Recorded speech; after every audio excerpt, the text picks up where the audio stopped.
I'm going to take all of these blocks that I have made out of strips, and I'm going to create a quilt. Now this is going to be the center because this is my favorite of all the blocks that I've found lying around. I have ordered them from largest to smallest. And the plan is I'm going to measure this block and I'm going to make all of the other blocks the same size. I don't know if this is a good plan or not. So this one is similar. Let's just say we had 4 rows of this size block. I would need 12 blocks. So I have 1. This is 2, 3, 4, 5, 6, 7, 8, 9, 10, 11. So I have another thought. I wonder if I could use multiple blocks to make a block this big. So 9, I have 11. So let's see. I could do 3 rows of blocks this size. So this takes it down to 11,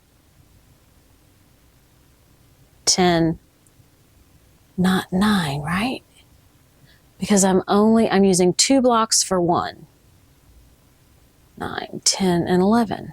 So I need to use 2 more blocks for 1.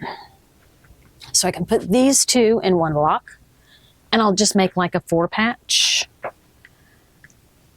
Let's see.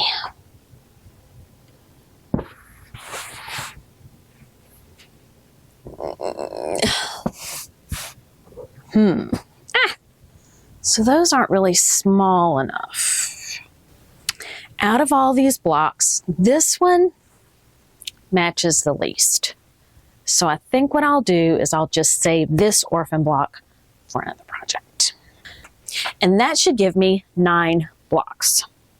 So let's measure this guy.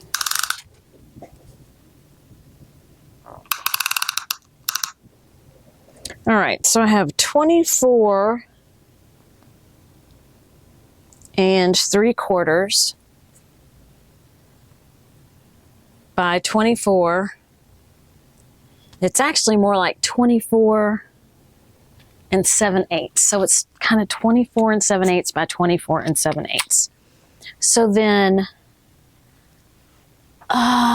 24. So that would be 12.5, 12, not quite 12.5. I can always do it 12.5 and cut it down. So for this set of blocks, I would have 12.5, 4 12.5-inch squares. Now let's see how big these guys are. Oh my, here goes quilt math. So 10 5/8 by 10 5/8. So I could add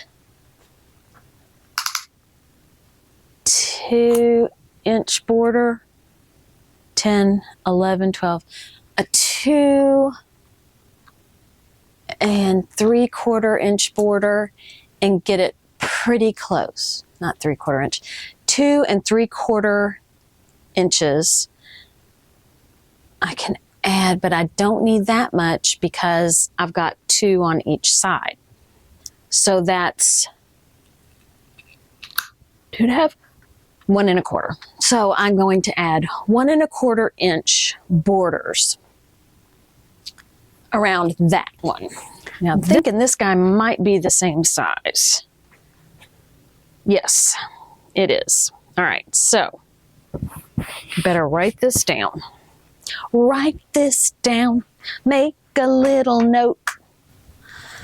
So I'm going to make a 4 patch. Ooh. And I need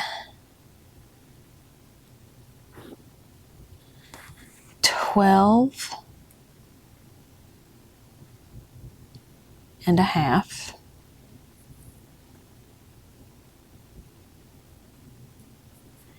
And I'm going to add 1.5 inch border to these two guys. And then I'll have these catty corner like that. All right, so there's one block. And what I'm going to do is I'm going to figure out for my other blocks how much of a border I need to add around them. Now you're probably going, well, what border are you going to add? That is a good question. I'm going to go with white. So here I have a white, and I cannot tell if you can see the white on white, because it is a white on white, and it's just little flower sprigs, I guess. That's what we're going to go with. So I will figure up how much I need of the white, and then how much I need of the white after I add this 2.5 inch border. And then hopefully it will just be a matter of arranging them and sewing them together.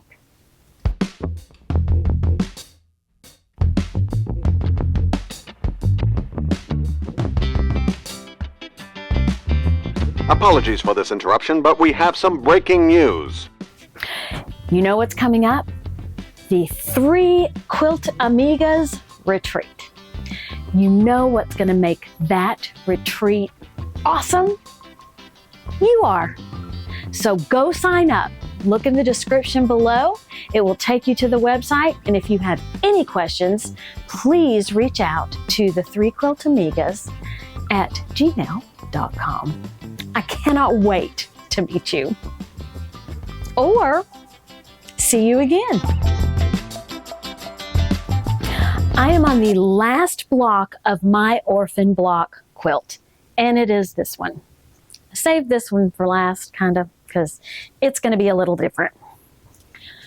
I don't want this white to get lost in the pattern. And if you're kind of struggling to remember back to what the rest of it looks like, here is the bottom third of the quilt.